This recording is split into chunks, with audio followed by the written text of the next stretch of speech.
Bonjour mon père. Vous êtes là pour célébrer la messe pour le repos de l'âme de notre frère Etienne Yakanou.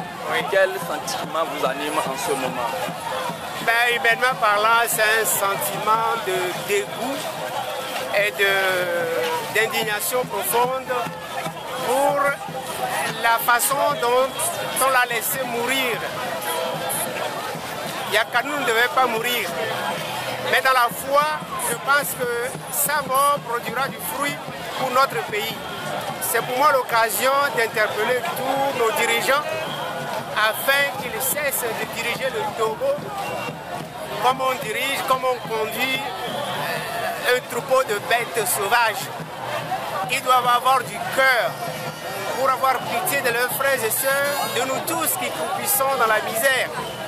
Je disais lors de la cérémonie de levée du corps que notre pays se trouve encore en Égypte sous le joug, l'oppression et l'humiliation d'Hérode et de ses agents.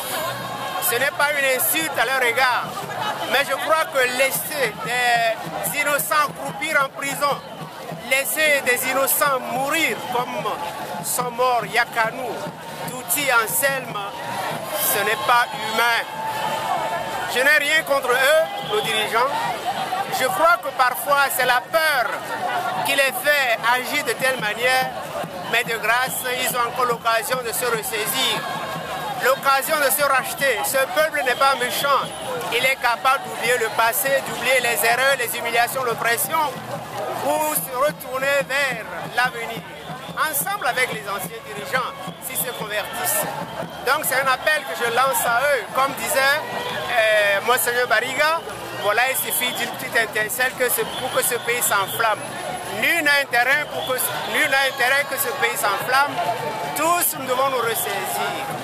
Voilà, qu'ils posent des gestes d'apaisement, des gestes qui montrent qu'ils aiment ce peuple, qu'ils aiment les Togolais.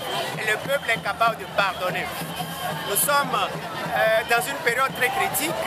Voilà, prions pour que Dieu apaise les cœurs blessés, soulage les cœurs meurtris et qui donne la sagesse à nos dirigeants et l'esprit de pardon et de réconciliation au peuple humilié et opprimé. Mon père, pourquoi l'Église ne prend pas position, ne dit rien devant tout ce qui se passe au pays? Bon, je dirais que l'Église a plusieurs manières de prendre position. Elle prend position quand elle fait des homélies dans les églises, elle prend position quand elle fait des déclarations, des communiqués. Et je crois que ce que Bariga a dit la semaine passée sur la croix, et il sait que cela sera répercuté au Togo, dans notre pays, c'est aussi une prise de position. Mais tu vois, nous sommes aussi des humains, et même nos évêques, ce n'est pas que toujours ils ont le courage de dire tout haut ce qu'ils pensent tout bas. Mais je suis sûr que voilà, l'Église en son cœur a pris position. Prions pour cette Église aussi, afin qu'elle prenne le courage de dire la vérité. Comme le prophète Nathan dit la vérité à David, et les choses ont changé. Merci mon père.